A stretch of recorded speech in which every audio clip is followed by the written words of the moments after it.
From the House of the Temple in Washington, D.C., this is the Tyler's Place Podcast, a podcast by brothers for brothers. I'm your host, Maynard Edwards, 32nd degree KCCH, and gosh, is it great to be back here in the Tyler's Place studio in the House of the Temple. And, we were away for just about 3 months. I came to the building twice over the last couple of months, and, we've started back in sort of a truncated schedule, not the entire staff in and all at once. We're kind of breaking it up a little bit here and there, but, we're back in the building.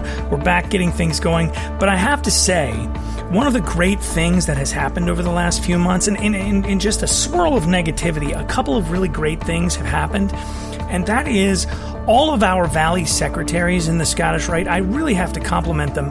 They have embraced new methods of communication and new technologies instantly. I mean, when they realized what was going on, there is not a single secretary that I know of who didn't jump in and do something to make sure that the Valley stayed on track, whether it was getting involved in Zoom presentations, ramping up their email. I mean, to a man, they all stepped up. So if you get a second, shoot your Valley secretary an email or text him or whatever and thank him for the work he's done over the last couple of months, because I can't tell you how incredible it has been to have this army of Valley secretaries out there who are working to make sure that even though almost all of Freemasonry around the world is sort of throttled back, the Scottish Rite Southern Jurisdiction is still rocking along and still doing what it does. And I'm so proud of all of our Valleys, all of our secretaries.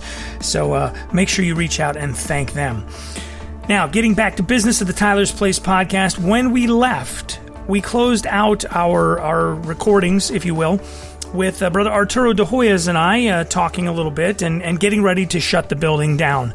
Now, Brother Art is here with me, and he joins me to I guess, get reacquainted, reunited, and it feels so good, to quote the great scholars Peaches and Herb, at the House of the Temple, your friendly neighborhood Maynard, along with the Grand Archivist himself, Brother Art de Hoyos, who has been hunkered down in the archive these 3 months, protecting it against COVID-19 and all other crises, foreign and domestic. Good to see you, man. It's good to be here.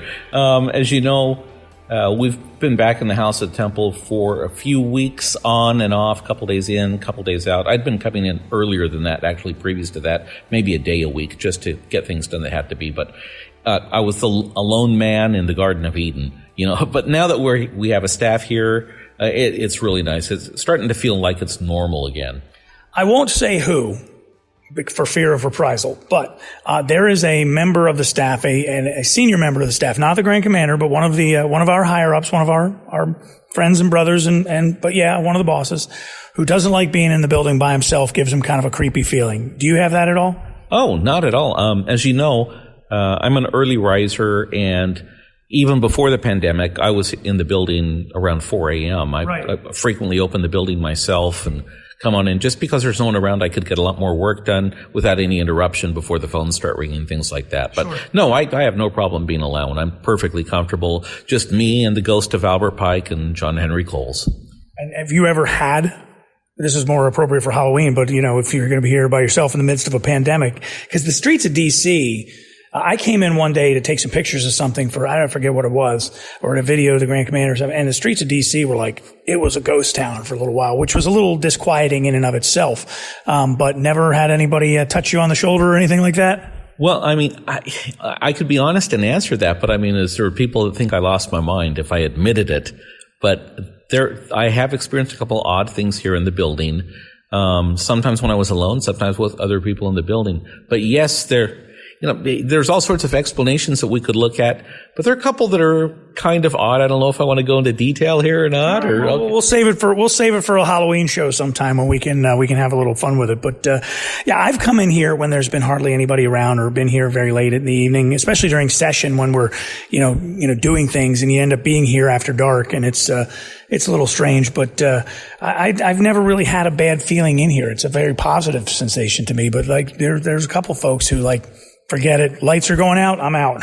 No, the things that I experienced, and maybe we will talk about these around Halloween, they were not negative, but they were inexplicable, because I knew I was the only person in the building, and yet, and we'll save these, a couple of odd things happened that I cannot explain how they happened without somebody else being in the building. Well, there, now you've got something to look forward to, fellas. The only thing I hear tour guides once in a while say, be careful walking near the pillars of charity, which is the large stained glass window feature kind of in the central part of the building before you head to the second level, or I'm sorry, down to the first level, that, the ghost of either John Henry or of Brother Pike will trip people from time to time. Well, I haven't heard that. Yeah. That, like I say, it was nothing malicious, but there have been a couple interesting things happen. And we can save this again, but you may know that we actually had some hired help that quit after seeing something in the building. Well, stay tuned, Scooby-Doo fans. That's going to be awesome. So, another quick thing. You and I had spoken briefly about this. It was either in February or March, because I had done research on what my mother lodge, and if you guys have access to your lodge history, go back to 1918, 1919, 1920, figure out what your lodge, because it popped up, it didn't move, the pandemic of those years, the Spanish flu pandemic, obviously without international travel, without airplanes, without high-speed rail, without all that, virus did not move as quickly, but there was still a pandemic, lasted about 3 years in the United States. My lodge missed one meeting for that. We missed 3 meetings the year before because of coal rationing. They didn't have enough coal to keep the building warm, but only one meeting for the pandemic. But Art and I were talking about it, and you'd asked me what my lodge did during the anti-Masonic movement if we went dark and rolled up the carpets. And I have done the research, and the answer is no. Didn't miss a meeting near as I can tell, or at least not for any reason related to anti-Masonic sentiment. In fact, in 1830, they built a brand new lodge room that they continued, or lodge building that they continued to meet in until 1886, when they built another new lodge room, a larger one that became a central feature in the town of Bel Air until the town itself declared eminent domain in 1970 and tore it down to build a new courthouse, leaving us a parcel of land and a bunch of money to build the building we have now. But we continued to meet during the anti-Masonic movement. So is that a rarity or? Yeah, there were, if I remember, I don't have the number, but most of the lodges ceased activity, at least for a while, during the anti-Masonic episode. One of the things that's always been curious to me, which I have not had the time to research, is that there were so many people who simply left Freemasonry, and I think a lot of them out of social pressure or fear, how they'd be looked at by their neighbors or maybe members of their church or something during the Morgan affair. I've wondered how many of those people actually came back, because we know how that kind of pressure is, sure. But once that calms down and, calmer heads tend to prevail, people think things through and maybe regretted that they'd left the lodge So that's something I'd be curious about. But the fact that your lodge stayed open to me is really amazing. I have membership in a lodge in New York that also stayed open during that period. But they were the same few people that kept the lodge open. The same person presided as master of the lodge for years. So I expect that there would probably be many cases like that. It's interesting, and I advise anybody who has the ability to do a deep dive on your own lodge history to do so. Jot it down, send it to us. We'd love to learn some more about it.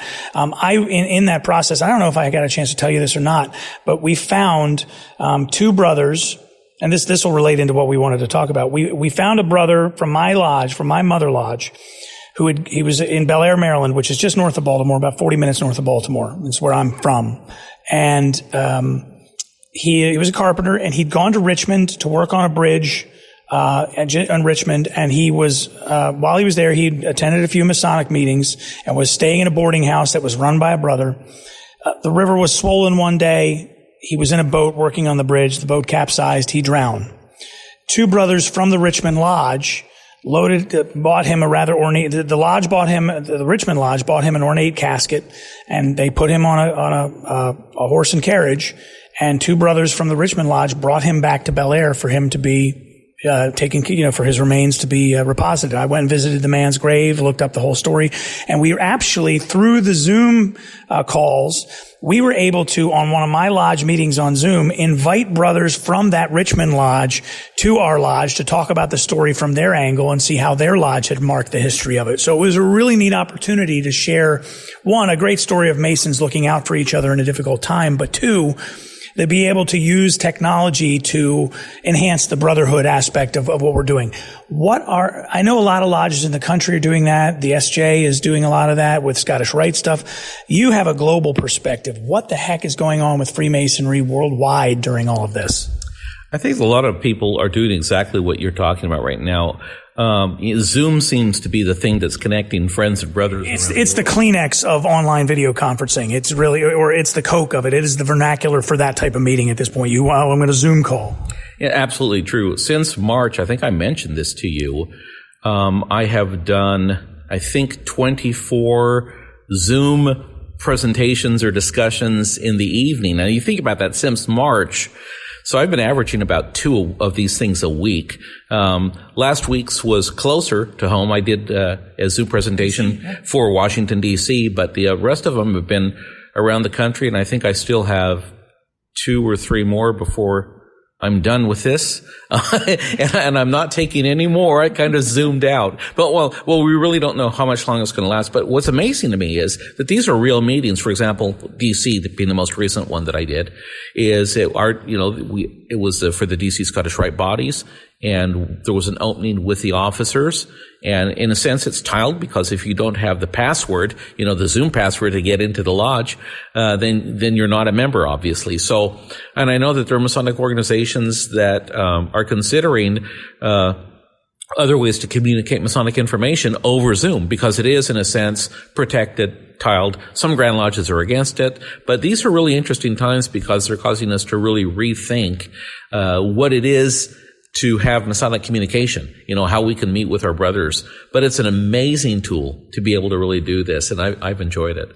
I have as well. It's given me an opportunity. I've done some speaking myself, and I'm teaching a lot of different valleys and lodges how to use Zoom. I got the opportunity to work directly with Zoom to set up some things and got a really intense education on the whole thing.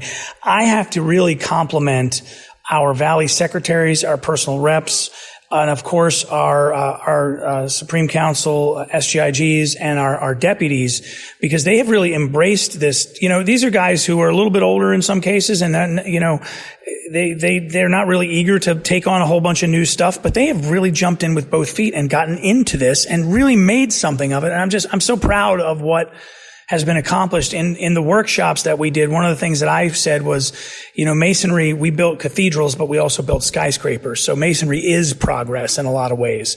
And to see that in real time is really cool. I completely agree. Remember that Freemasonry was the height of technology at the time that the fraternity started. Exactly. So the fact that we're embracing these technologies is something that we really need to do. I am a technophile, so I really enjoy whatever the new and nifty, things are that are being developed, whether it's, computers or anything else. But so I think that Freemasonry needs to embrace this kind of technology and not limit ourselves to simply sitting in a room. There's a great ambiance and experience that you cannot replicate. When you meet together with other brothers in unity, inside of a lodge, it's a fantastic thing. And I'm not saying it's a substitute for anything else, but to be able to sit and look at my monitor and literally talk to guys around the world in a virtual Masonic lodge is a lot of fun. Like I said, it's just, if it wasn't fun, I wouldn't have done it as many times as I have over the past couple of months. But yes. Well, and the other thing is that, it allows us, and especially in the Scottish Rite, where often you'll have a large city, for instance, Baltimore or Denver, or Colorado Springs is one that jumps to mind. The area that valley of Colorado Springs covers is hundreds and hundreds of miles. So you've got guys that live 10 minutes away, and then you've got guys that live 3 hours away. Those 3-hour guys, they can't make a monthly meeting.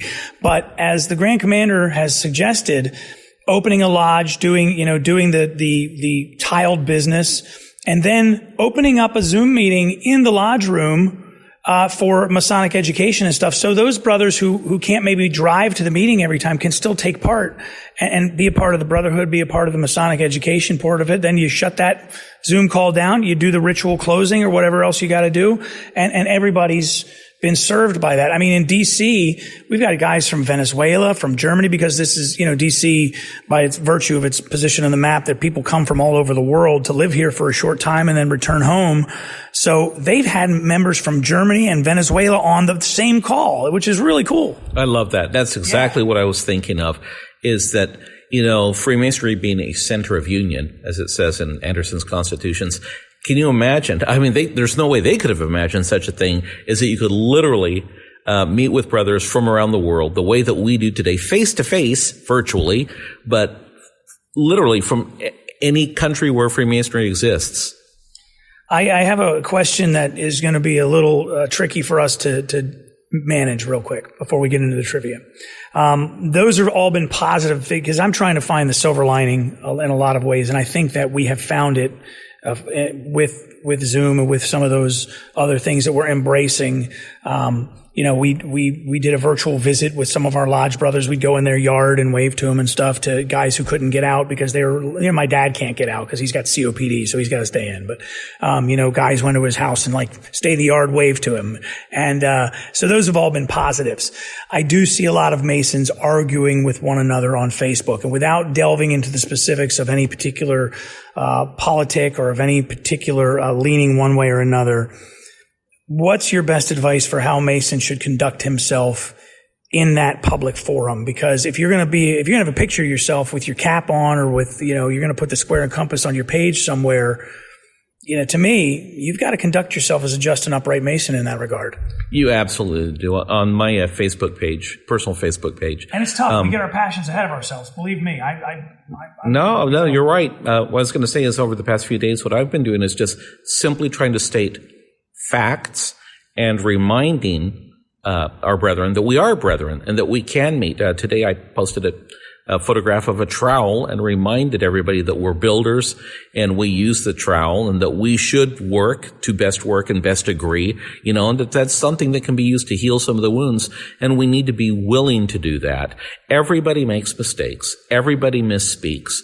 And part of being a brother is owning that, and realizing that sometimes you're going to be on the upside, sometimes you'll be on the downside. But in the end, if you're a Mason, you've taken obligations to each other, that you will defend the other person's character, that you won't speak ill of him behind his back. Remember who you are. Remember your obligations.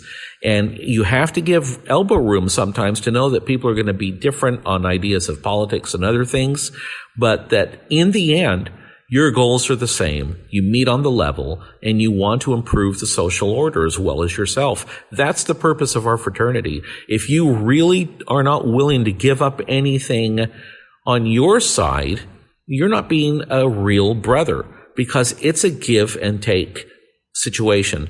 Now, you'll pardon me for doing this, but as you know, I'm a Rush fan. And there's a song by Rush in which they say that the space between us leaves room for you and I to grow. And that's absolutely true. It's the way we look at it, is that we have to give that room to our brothers. We have to acknowledge that we have our faults like they have their faults. Let's find the common ground. Let's meet on the level and work to success. Agreed, 100%.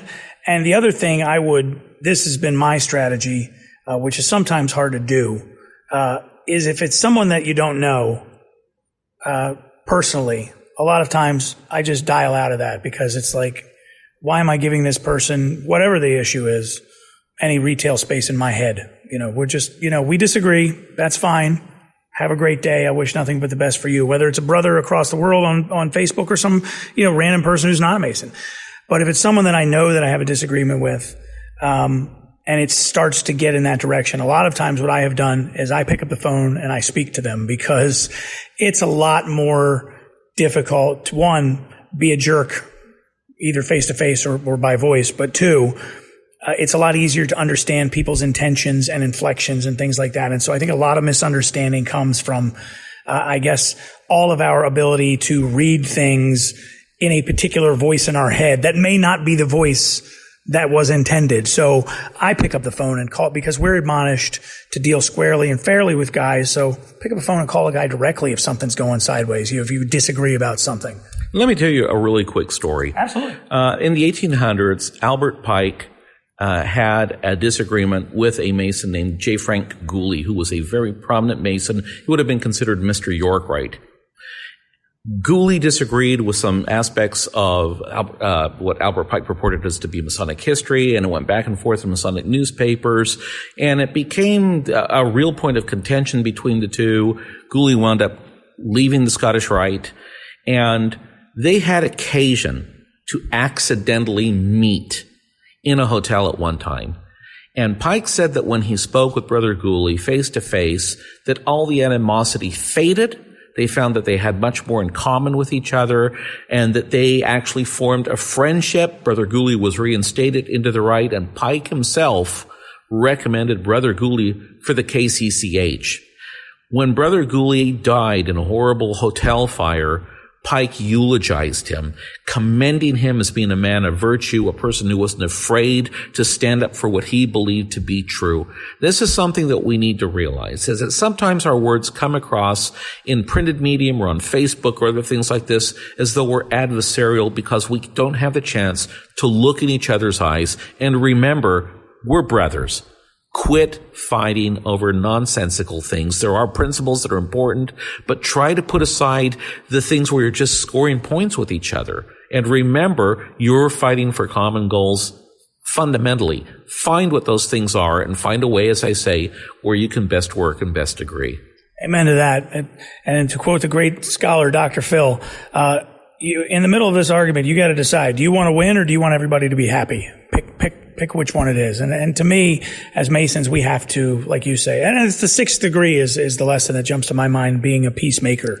You know, you have to be that for not only yourself and your brothers, but for people around you, and find a way to bring, you know, we've gotten this idea that being a peacemaker or being someone who can take a middle position and be understanding of both sides of things, that's a weakness. And I reject that entirely. I think that that's much greater strength than just making every decision binary. Because if you're more than 10 years old and you think every decision in life is binary, up, down, yes, no, you're an idiot. I mean, I'm sorry. Very few decisions are binary. Most things have deep nuance, and we need, as Masons especially, to access that higher intellect and understand it. Absolutely. You know, to me, I look at it as that, you know, we don't get, as Masons in the lodges, there's a good reason why we don't discuss politics or religion in a sense of being able to argue about these things. And we need to conduct ourselves as men, as brethren, as mature individuals. We can have disagreements. But the thing is that we open our lodges and we want to close with peace and harmony prevailing. And the thing is, that's how we need to maintain our conduct with brethren. We need to remember that. I'm not justifying, you know, anything that anybody does, where they go out of Masonic character, because fundamentally, are we Freemasons or are we not? There are always going to be things that we could disagree with, but again, let's try to find common ground, because the fact that we're Masonic brothers should mean something. Amen to that. And remember those parallel lines, fellows, those two lines and that point within a circle. To me, that's the, just keep it in your brain. Write it on your hand if you have to. Yeah, but it's not all doom and gloom. No. Of course, there's tremendous things. Yeah, absolutely. I cannot think of anywhere sometimes where I'd rather be than sitting in a Masonic lodge. You look around the room and you realize how different everybody is, the different walks of life they come from, different experiences they've had in lodge, and my life has been enriched because of that. I'm proud of who I am as a Freemason. I'm proud of my association with the fraternity. And, you know, I'm happy when I go in there, like I say, and can meet a new brother from some other place. And to me, and I'm saying this to every single guy, including Brother de Hoyos, everybody else, every last one of us has had that tuxedo or that suit on. We've been headed to lodge and had a long day at work. We're tired, don't feel like eating whatever roast beef it is they're serving in green beans again. And, you know, oh God, I'm going to have to go in lodge. And you know, you get grumpy about it. And I don't feel like sitting here for 2 hours and so is going to ramble on and but you know what? I'd trade just about anything to have been able to do that over the last couple of months. So I think we'll have a much deeper appreciation for what we have in Masonry moving forward, because especially those of us who are involved, who are extremely active, because it's a pain in the butt. And you do it out of obligation right up until somebody says you can't do it. And then you're like, what do you mean I can't do it? That's absolutely true. Remember how bad you wanted to knock on that door in the first place and get inside the lodge, you know? And then we tend to take things for granted. You know, there's that line that familiarity breeds contempt. And it's a weakness of the human condition. That's all it is. like I say this, when we're kept away from the lodges, like you're saying, that's when we begin to value things. What is it, distance, or what does it say? Makes the heart Absence makes the heart grow fonder. Absence makes the heart grow fonder, and it's absolutely true.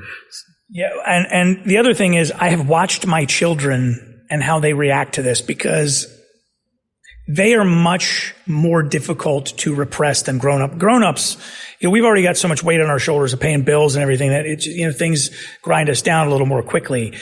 My daughter had a Zoom sleepover. She got all her girlfriends on Zoom, like 7 or 8 of them, and they got on Netflix, and at 9:00 they were all like, press the button at the same time, press play at the same time, so they could watch a movie together. They could carry each other on their Zoom call around their houses and they did a sleepover. The creativity of that blew my mind. I think we absolutely do have to take a step back and look for those silver linings. All that aside, I'm glad to see you, and I'm glad to get back to trivia. Wow. Okay. That's a lot to unpack. I know. It's a lot, but I needed a vent. I've been pent up. I haven't talked to you in a while. All right. Well, let's pull something out of the... See, you don't know what it's like to have a friend as smart as you. I have one friend who's as smart as you, and that's you. And so when I get to talk to you, it's kind of a cool thing. I don't remember what our last trivia question was, so let's start. Okay, from the top, Johnny. From the top. From the toppermost. Well, let me think of something real. Oh, okay. I thought something relative to what we've been working on. Okay. What was the reason why the 27th and 28th degrees were reversed in the Scottish Rite? Great question, and I do know the answer. So, fellas, if you don't know the answer, this is not challenging to find. You can find this one relatively easily, and with texts that you have. And since you've been off a little while, I'll say start with Bridge to Light. And if you don't get it there, you can go to Ritual Monitoring Guide, and it will have it. And by the way, I know we've talked about this previously, but ScottishRiteStore.com, you can now get portions of Master Craftsman online, and a new portion is going to be released in the next couple weeks too. It's going to be awesome. So. That's right. And I don't remember what brother called me, so I apologize for that. But about a week ago, a brother mentioned to me that since the pandemic started and he stayed home, he was able to read the entire Morals and Dogma, that he parsed the book out and just started reading it. And I think he finished, like I said, maybe a week and a half ago. Good for him. Well, your annotated edition makes it a lot easier because there's certain sentences you read. For Pike's sentences, I write long sentences. I'm a lover of long sentences. If you've seen any of my stuff in the journal, I'm certain I drive Brent crazy. But Pike writes long sentences. Yeah, he does. The funny thing about that book is the annotated edition is the complete Morals and Dogma with maybe a third more material in it, but people somehow find that easier to read. It does, because you kind of translating for Pike into more modern English, more current English does make it a lot easier to get through. Well, I appreciate that. The thing is about the pandemic is that you can take advantage of that. Catch up on Netflix if you want, but there are a lot of great Masonic books out there. So maybe spend a little bit of time looking at those. If you can't get to Lodge, educate yourself so that when you do get back to Lodge, you can have some really interesting discussions. That is an absolute great point, Brother Art. We can either take this extra time we've been given and do something good with it, or we can wallow in our misery. And, we're human beings. Everybody's going to take a couple minutes and wallow. Gosh knows I did. But you know what? The best thing we can do is take this time and figure out how to do something that is of service to our families, to our communities, to our fellow man, to ourselves. Do something with the time that is positive and constructive.